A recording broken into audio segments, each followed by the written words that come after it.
É uma confirmação que Paulo nos deixa e nos garante a convicção, irmão, que nós estamos protegidos pelo Senhor.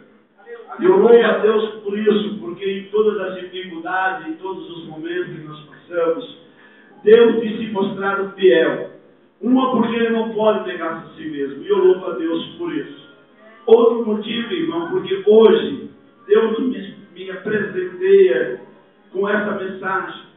Hoje, 24 de setembro, há 34 anos atrás, Deus tem me dado graça.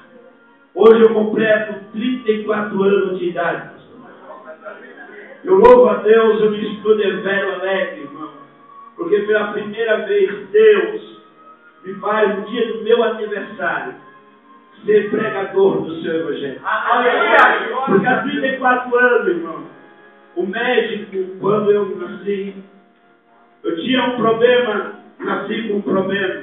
A comida que eu ingeria, ela não descia para o intestino, ela ficava porque o meu estômago era colado, então não havia passagem para a comida. E com 9 dias de nascido eu passei por uma cirurgia. E antes de eu chegar à mesa de cirurgia, houve um processo, como todos os irmãos sabem. E naquela época, se hoje, para nós pegarmos, passar por médico, nós muitas das vezes temos de ir de madrugada, enfrentar fila. Imagina 34 anos atrás, que era a escassez mais terrível. E certa feita contava meu pai, enquanto eu me lembro, e ao meio-dia, lá no Pernambuco, o meu pai ouviu uma voz e disse: vai, porque a vaga do teu filho está garantida. E eu estou aqui hoje para testemunhar que pode haver qualquer dificuldade. Deus tem uma promessa na tua vida. Não saia da presença dele, ainda que houver qualquer vendaval. Permaneça firme, porque um dia Deus vai cumprir com a promessa que ele tem feito sobre a sua vida. Eu estou bem alegre por isso, irmão. Muito alegre mesmo, muito contente, porque eu passei hoje o dia no meio de muitos amigos, pessoas que me presentearam com a sua presença, com a sua amizade. Eu me encontro bem alegre. Mas vamos para a palavra de Deus nesta noite, bem? Eu tenho certeza que eu não serei cansativo aos irmãos. Peço que os irmãos orem para o irmão Tiago, Israel. A minha garganta não está muito boa, porque estivemos hoje pregando, onde Deus fez maravilha, curou pessoas. Hoje nós estamos aqui pregando uma bendita palavra do Senhor. Amados, eu quero olhar dentro desse texto sagrado.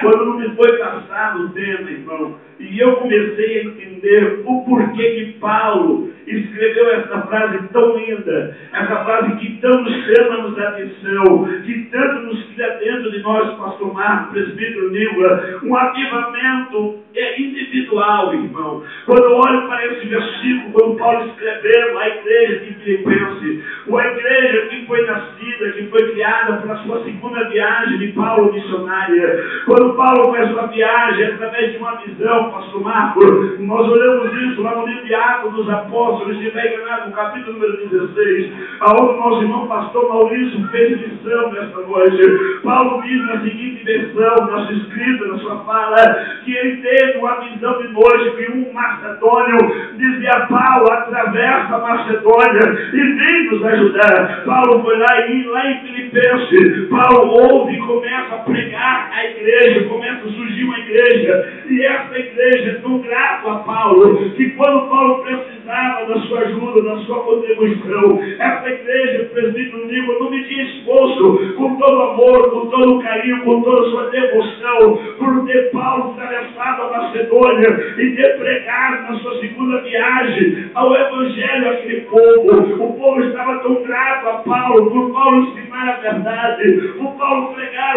uma palavra de salvação, uma palavra que trazia ao povo a certeza, a convicção de uma vida após a morte. Hoje nós vimos a mídia falar a respeito de um homem chamado Chico Xavier, aonde através da sua história, através da sua biografia, eles começam a inventar filmes mentirosos, e isso está atraindo a multidão, mostrando uma mentira. Mas nesta noite eu quero dizer para você, meu irmão e minha irmã, existe sim uma vida, mas somente aquele que morreu com Cristo. A Bíblia diz que é isso, aquele morrem com Cristo entrarão na cidade pelas portas, não pulará o muro, não entrará pela janela, mas entrará pelas portas como soldado vencedor. Eu começo a falar dentro da Bíblia Sagrada, irmão, quando aconteceu o arrebatamento da igreja, aqueles anjos formaram uma fileira de um lado e do outro, e o Senhor dizendo: vem, igreja amada, vem, vencedores, vem, campeão, entrai pela cidade e pelas portas, porque para vós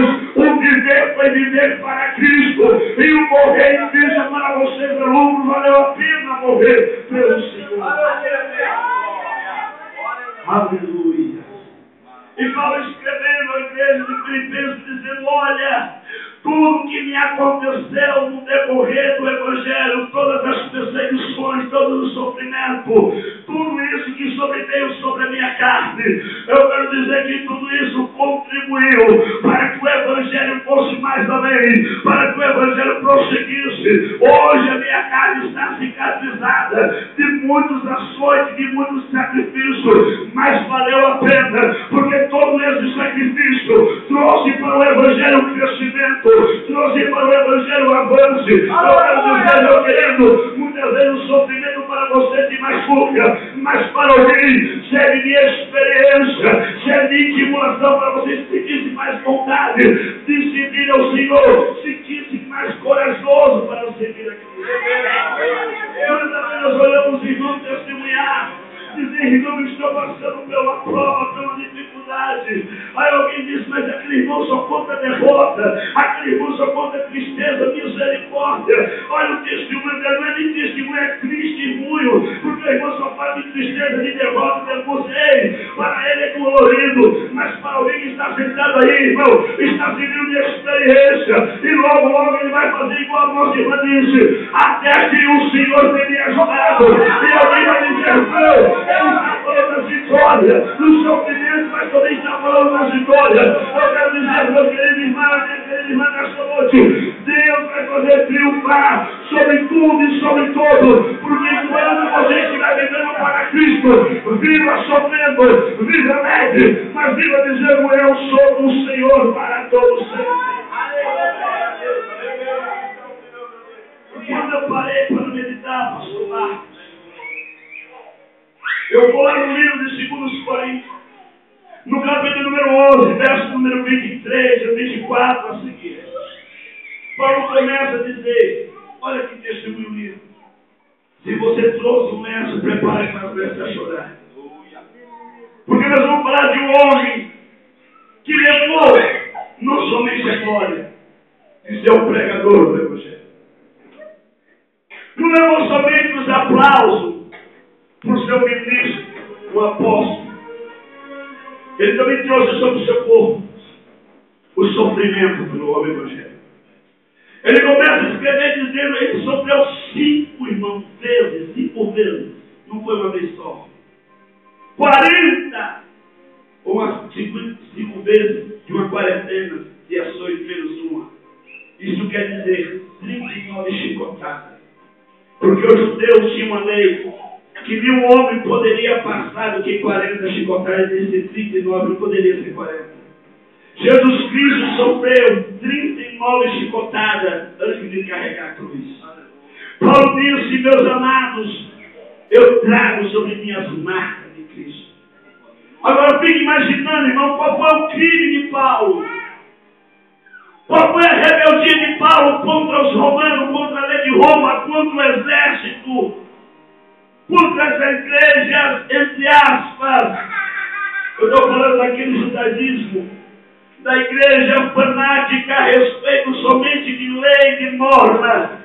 Não é igreja que está preocupada com a vida, com salvação, com a pessoa regenerada, pura e preparada para ir para o céu. Uma igreja que muitas das vezes só prega a respeito de tirar o lã das ovelhas, a gordura. Mas eu estou pregando nessa noite para uma igreja que está sendo cuidada, zelada pelo pastor, pelo homem de Deus, para levar uma igreja pura, santa, uma igreja imaculada para o céu. E Paulo não sofria. Quando Paulo ia, alguém dizia: Paulo, o que é essas cicatrizes? Por que você está seu corpo todo marcado, Paulo? O que que você fez? Você deve ser uma pessoa muito rebelde. Ele diz ao contrário. Isso aqui é por cada viagem que eu dava. É por cada vez que eu tirava uma pessoa da escravidão de Satanás. É porque cada vez que eu trazia uma pessoa para Cristo, Satanás se levantava e com ele os seus arbilhões e batia sobre a minha costa. E alguém dizia, vamos matar com ele, mas Deus não deixava, porque Deus ainda tinha uma obra na minha vida para fazer. E Paulo trazia aqui nesse capítulo, tem que imaginar, uma pessoa sofreu 5 vezes, 39 chicotadas. Como é que não estava o corpo de Paulo todo enlacerado, todo cheio de cicatrizes? Eu estou pregando para a pessoa nesta noite que está nessa mesma situação. Eu estou falando espiritualmente. Quando ela começa a pregar de Jesus para alguém, o diabo já se levanta e já começa com seus arbilhões a açoitá-lo. Alguém começa a dizer, está querendo se aparecer, está querendo ser melhor do que os outros. Ele está querendo ser o tal, está querendo ser a estrela. E começa simplesmente porque ele ganhou uma alma para Cristo. Porque simplesmente ele pregou o Evangelho para alguém. Irmão, mas se você está sofrendo, meu querido, porque você está pregando o Evangelho, porque você está tirando pessoas da escravidão de Satanás e trazendo para o reino do céu, eu quero dizer nessa noite, levante a tua mão e sejam bem-aventurados, porque o Senhor disse que bem-aventurados sois vós por ser perseguido por causa de mim, por ser perseguido por causa do Evangelho. Hoje, irmão, ninguém quer sofrer por ser um cristão.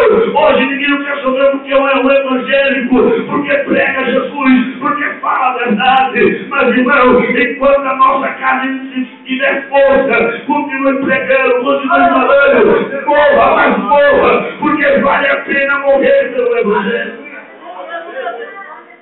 E Paulo começa a dizer, 3 vezes açoitado com vara, 1 vez apedrejado, 3 vezes sofreu naufrágio, e 1 dia e 1 noite no abismo. Tudo isso por quê, irmão? Por sofrer, porque ser cristão. E muitas das vezes a gente perde o emprego e começamos a murmurar e dizer, meu Deus, só porque eu sou crente. Porque enquanto eu não servia a Jesus, eu tinha de tudo, pastor Marcos. Eu tinha o maior emprego. Eu havia tudo, era regalia, eu tinha de tudo. Eu levantei as minhas mãos para Jesus, parece que o mundo virou ao contrário contra mim. Eu estou desempregado. Meu marido, que outrora dizia amor, paixão, agora vira cara contra mim. Os meus filhos, que outrora eram obedientes, agora são rebeldes contra mim. Meu Deus, tudo isso porque eu aceitei a Jesus. Será que vale a pena, irmão, nós sofrer tudo isso por um Jesus, pelo Senhor? Será que vale a pena? E muitos dizem assim, eu vou desistir. Eu vou voltar atrás. Isso não vale a pena. Mas quando eu olho dentro da palavra do Senhor e dentro da história da igreja,